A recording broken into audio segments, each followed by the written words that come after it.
안녕하세요. 다니엘 선교회 청년 여러분 잘 지내셨나요? 예, 오늘은 또 성화에 대해서 공부하는 시간을 갖겠습니다. 잠시 기도드리겠습니다. 하나님 아버지, 이 시간 성경이 말하는 성화를 공부하려고 합니다.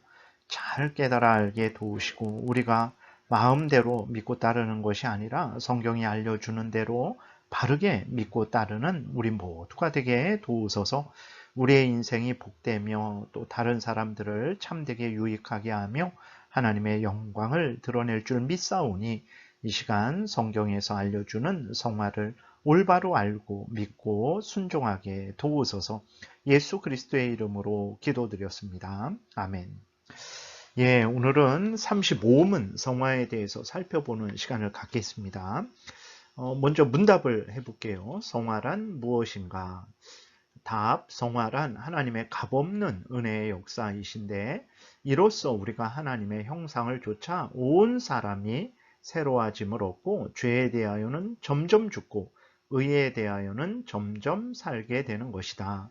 성화가 이거예요. 하나님의 값없는 은혜의 역사이고 또 이 성화로 인해서 우리가 하나님의 형상을 쫓아서 온 사람이 새로워지게 되는 거죠. 새로워지는 것은 무엇을 말합니까? 우리가 뭐 금으로 번쩍번쩍 빛나게 변화되는 것을 말하는 것입니까? 그러지 않고 하나님 안에서 새로워진다. 다시 말해서 죄에 대하여는 죽고 의에 대하여는 점점 살아가는 것. 이게 하나님의 사람이 새로워지는 거죠.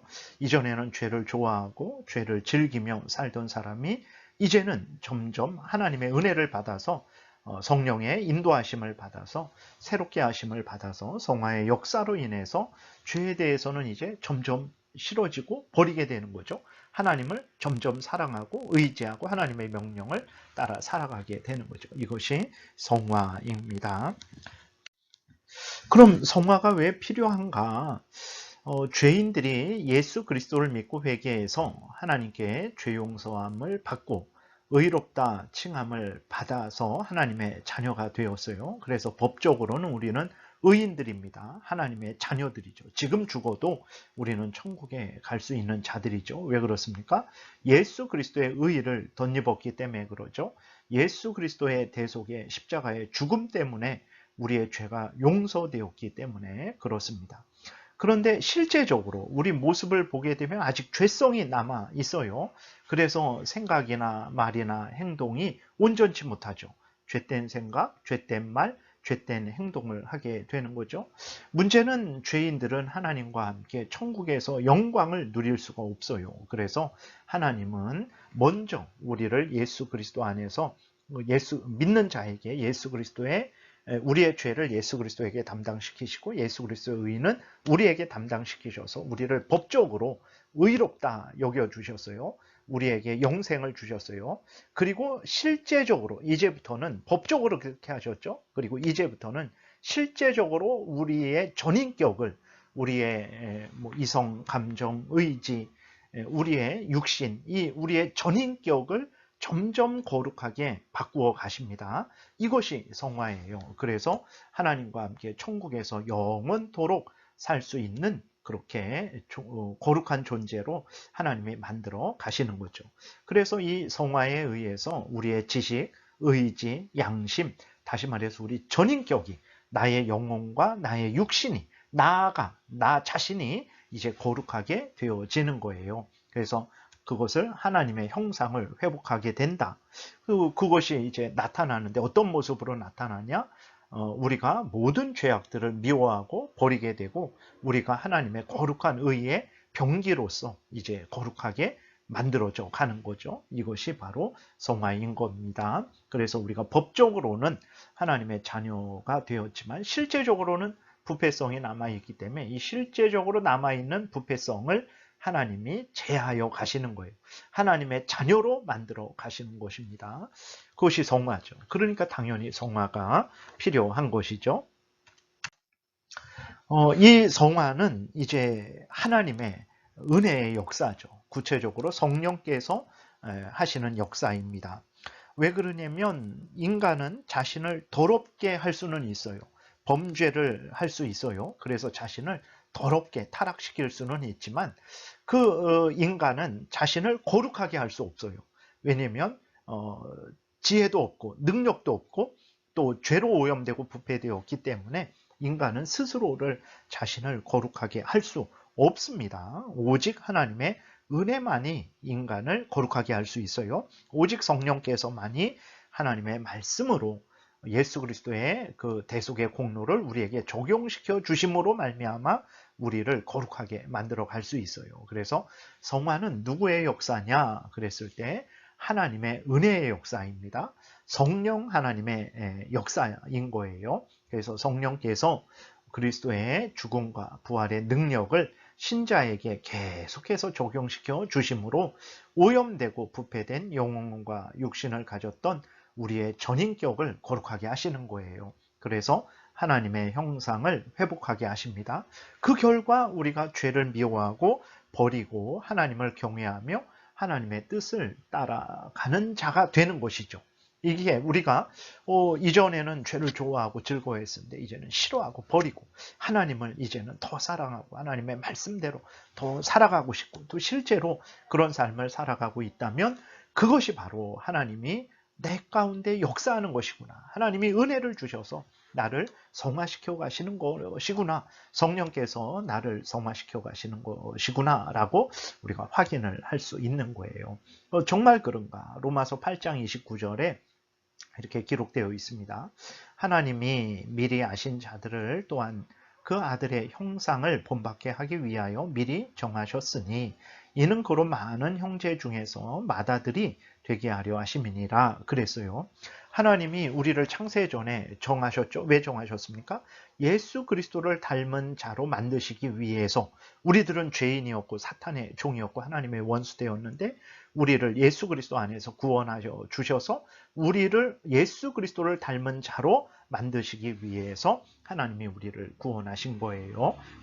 그것을 위해서 하나님이 창세 전에 예정하신 것이죠. 그 예정하신 대로 하나님은 우리를 거룩하게 이제 만들어 가시는 것입니다. 에베소서 4장 24절에서도 하나님을 따라 의와 진리의 거룩함으로 지으심을 받은 새 사람을 입으라. 하나님께서 이렇게 우리를 인도하시니까 거룩하게 만들어 가시니까 그 하나님의 뜻을 따르라. 이 하나님의 은혜를 아멘으로 믿고 받아들이라 말씀을 하시는 거죠. 골로새서 3장 10절에 새 사람을 입었으니 이는 자기를 창조하신 이의 형상을 따라 지식에까지 새롭게 하심을 입은 자니라 그랬어요. 우리의 지정의가 다시 말해서 우리의 전인격이 우리의 영혼과 육신이 우리를 창조하신 하나님을 닮아가는 거죠. 이제 하나님처럼 하나님과 같이 되는 건 아니에요. 우리가 하나님이 되는 건 아니고 하나님이 만드신 거룩한 피조물이 되는 거죠. 우리가 죄를 미워하고 버리고 우리의 지식도 이제 죄된 생각, 죄된 말, 죄악에 대한 지식이 가득했죠. 그런데 이제는 그 지식도 새로워지고 우리의 의지도 새로워지고 모든 것이 새로워지는 거예요. 그래서 이제 우리가 하나님을 닮아가는 것 그것이 바로 성화인 것입니다. 그리고 이제 성화는 이렇게 하나님의 값없는 은혜의 역사라고 해서요. 그러면 성화는 하나님의 역사니까 성령의 역사니까 그러면 우리 그리스도인들은 성화를 위해서 아무런 일도 할 수 없고 하지 않아도 되는 것인가? 가만히 있어도 되는 것인가? 우리가 생각을 할 수 있죠. 결코 그럴 수 없습니다. 성화는 근원적으로 하나님의 은혜의 역사예요. 성령이 하시는 일입니다. 근데 하나님이 우리를 거룩하게 만들어 가실 때, 성령께서 우리를 거룩하게 만들어 가실 때 우리는 가만히 있게 하시고 성령 혼자서 그렇게 역사하시는 게 아니에요. 성령께서 역사하실 때 우리를 통해서 역사하시죠. 우리로 하여금 하나님의 뜻을 따르게 하심을 통해서 우리를 거룩하게 만들어 가시는 거예요. 그러니까 우리가 우리를 거룩하게 하는 것은 아닙니다. 성령께서 우리를 거룩하게 하는 거예요. 하나님이 우리를 거룩하게 하는 거예요. 근데 하나님이 우리를 거룩하게 할 때 예를 들어서 밥을 차려 놓으시고 우리는 가만히 있고 손도 움직이지 않고 가만히 있고 하나님께서 밥을 떠서 우리 입에 넣어주는 방식으로 그리고 씹는 것도 하나님이 씹게 하시고, 이 위로 내려가는 것도 하나님이 내려가게 하시고, 위장에서 이렇게 소화되는 것도, 영양분이 흡수되는 것도 하나님이 다 하시고, 우리는 가만히 마네킹처럼 가만히 있게 하시는 그런 방식이 아니고, 하나님이 우리를 성화시키시는데 우리의 지정의를 사용하시죠. 우리의 전인격을 사용하십니다. 우리의 육체와 영혼을 사용을 하시는 거예요. 그렇기 때문에 우리 자신들은 어떻게 해야 됩니까? 하나님께서 성화를 이루어 가실 때 그 하나님의 그 이루어 가시는 성화에 아멘하고 믿고 순종하는 일을 해야 되는 것입니다. 그래서 하나님이 이제 우리를 성화시켜 가실 때 우리의 소원을 두시죠. 마음에 하나님의 그러한 성화에 그 역사하심에 순종해야 되겠다. 내가 하나님처럼 닮아가야 되겠다. 내가 죄를 미워하고 버리고 이제는 하나님을 사랑하고 하나님의 명령을 따라 살아가야 되겠다라는 마음을 주세요. 그러면 그때 우리는 그 마음에 아멘 하고 정말 그 하나님이 주신 그 소원을 따라서 나아가야 되는 것이죠. 사망을 보게 되면 성령께서 우리를 성화시키실 때, 즉 성령이 죄에 대하여 죽고 의에 대하여 살도록 우리를 인도하실 때 우리는 기뻐하고 즐거이 순종해야 합니다. 하나님은 우리를 직접 거룩하게 하시고 동시에 우리 안에 성화되려는 마음과 소원을 주셔서 행하게 하십니다. 그러므로 하나님이 마음에 주신 소원대로 우리는 아멘하고 거룩해지려고 애쓰고 힘써야 되는 것입니다. 만약에 거룩해지고자 하는 마음이 없다면, 그 마음에 순종하는 삶이 없다면 그것은 하나님의 은혜가 없는 것이라고 우리는 분명히 깨달아 알아야 되는 것입니다. 앞에서도 말씀을 드렸잖아요. 하나님이 우리를 성화시키는 거예요.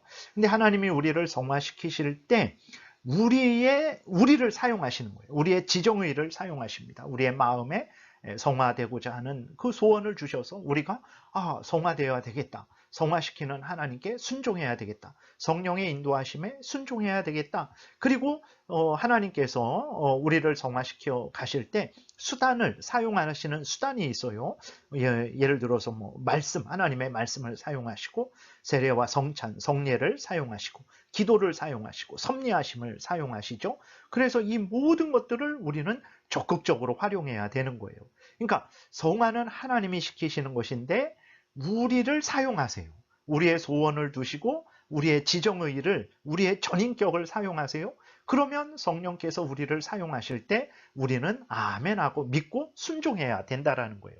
그러니까 하나님이 성화시키시는 일을 하시는데 우리를 사용하시기 때문에 우리는 그 하나님이 사용하시는 일에 순종해야 되는 거예요. 계속 반복해서 말을 합니다. 왜 그러냐면 이것을 오해해갖고 하나님이 성화시킨다라고 하니까 그럼 우리는 가만히 있어도 되겠네 라고 오해하는 사람들이 있고, 또 반대로 어떻게 오해하는 사람들이 있냐면 하나님과 우리가 협력해서, 그러니까 하나님처럼 우리도 이렇게 하나님과 동급이 되어서 하나님 신인 협력적인 알미니안처럼 하나님은 50%, 우리 50% 그렇게 생각하는 경우가 있단 말이에요.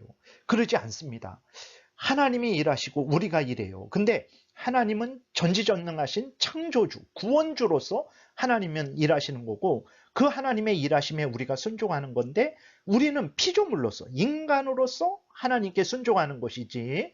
그렇기 때문에 하나님이 우리가 순종하지 않으면, 우리가 협력하지 않으면 하나님도 어찌할 수 없어서 너가 협력하지 않아서 내가 너를 성화시키지 못하겠다 이렇게 하면 안 되죠. 그러니까 하나님과 인간이 일을 하는데 그 하나님과 인간이 같은 수준에서 신인 협력하는 것처럼 오해하는 사람들이 있어요.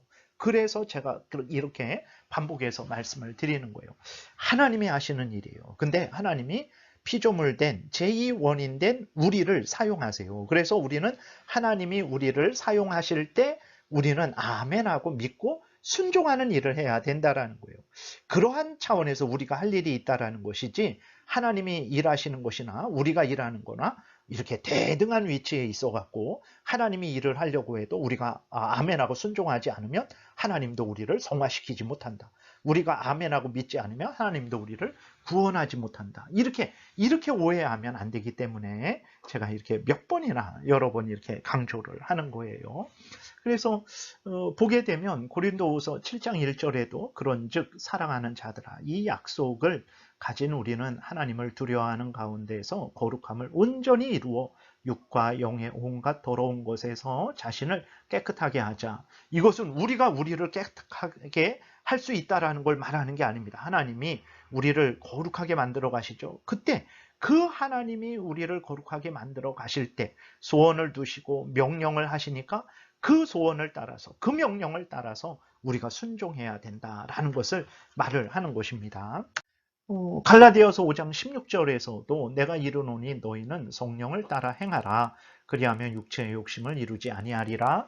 육체의 소욕은 성령을 거스르고 성령은 육체를 거스르나니 이 둘이 서로 대적함으로 너희가 원하는 것을 하지 못하게 하려 함이니라. 그러죠. 성령께서 우리를 인도하실 때 그 성령의 인도함을 따라야 된다라는 거예요. 에베소서 4장에서 너희는 유혹의 욕심을 따라 썩어져가는 구습을 따르는 옛사람을 벗어버리고 오직 너희의 심령이 새롭게 되어 하나님을 따라 의와 진리의 거룩함으로 지으심을 받은 새 사람을 입으라 이렇게 말씀을 하고 있죠. 하나님과 우리가 대등하게 이렇게 협력하는 게 아니라 하나님이 일하실 때에 우리는 그 하나님의 뜻에 따라 순종해야 된다. 하나님을 따라서 따라가야 된다. 성령을 따라가야 된다. 라고 이렇게 말씀을 하고 있는 거예요. 그래서 하나님이 우리를 성화시키실 때 우리는 가만히 있게 하시지 않습니다. 우리를 사용하세요. 우리의 지정의를 사용하세요. 하나님의 말씀과 성례와 기도와 섭리를 사용하세요. 그럴 때 우리는 아멘하고 순종을 해야 되는 거죠. 하나님이 성화시키신다고 해서 우리가 가만히 있는 것이냐? 그렇지 않다라는 것입니다. 다음 시간에는 그럼 하나님이 사용하시는 성화의 수단에 대해서 살펴보고 또 성화에 대해서 이 땅에서는 완전히 이루어지지 않고 천국에서 완전히 이루어진다는 것에 대해서 또 살펴보겠습니다. 기도드리겠습니다. 살아계신 하나님 감사합니다. 우리가 우리 마음대로 성경을 해석하지 말고 성경 자체가 말하는 대로 그리고 우리 교회가 공적으로 객관적으로 역사적으로 성경을 해석해 온 대로 올바르게 신앙생활하게 도우소서. 나도 복되고 이웃도 복되고 하나님의 영광이 드러날 줄 믿습니다. 다니엘 선교의 청년 모든 청년들 이제 또 한 학기를 잘 마무리하고 하나님을 또 잘 섬기는 그러한 또 귀한 시간 갖게 도우소서. 예수 그리스도의 이름으로 기도드렸습니다. 아멘. 예, 시간을 좀 이렇게 많이 줄이려고 그랬는데 또 오늘 많이 늘어났습니다. 죄송하고 다음번에 좀 더 노력해서 좀 짧게 여러분들에게 또 그렇게 함께 만나겠습니다. 안녕히 계세요.